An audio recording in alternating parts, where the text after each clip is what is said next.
لڑکا لڑکی کا ایک دوسرے کو شادی سے پہلے دیکھ لینا تو منع نہیں ہے، لیکن کچھ لڑکے اور کچھ لڑکیاں کہتی ہیں کہ ہم ایک دوسرے کی سیرت کے بارے میں تھوڑا سا زیادہ جاننا چاہتے ہیں، تو کس حد تک تعارف دیکھیں allowed ہے؟ قرآن کریم نے ایک موقع پر یہ بھی لکھا ہے کہ اپنے اصدقاء اور فلاں فلاں کے پاس اگر تم کھانا کھاؤ اکٹھے کھاؤ تو اس میں کوئی گناہ نہیں ہے،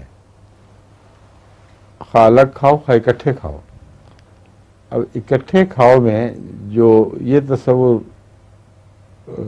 اگر ہو کہ برقعے پہن کے کھاؤ ایک میز پہ، تو یہ مجھے درست نہیں لگتا۔ یہ کھانے میں جو اپنے تن کو ڈھانپنا اور وہ تو فرض ہے، وہ تو اپنی بچیاں اپنے بہن بھائیوں کے سامنے بھی اس طرح رہتی ہیں۔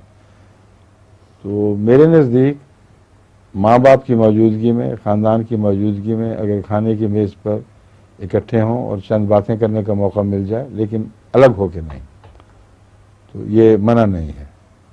ویسے بعض احمدیوں کو جو ایسے ماحول میں ہیں ان کو اپنے گھر کے رشتے نہیں ملتے، اجنبی رشتوں سے گھبراتے ہیں، تو ان کو میں کہہ دیتا ہوں بچیوں کے ماں باپ کو کہ اگر تم ان کو گھر بلاؤ، اپنے سامنے ایسی ملاقات کرو کہ وہ عادات کو کچھ جس حد تک ممکن ہے دیکھ سکیں۔ اور ذہین آدمی بڑی جلدی شناخت کر لیتا ہے، اور جو ذہین نہیں ہے وہ 100 ملاقاتوں کے بعد بھی شناخت نہیں کرتا۔ ٹھیک ہے، جزاک اللہ۔ ٹھیک ہے۔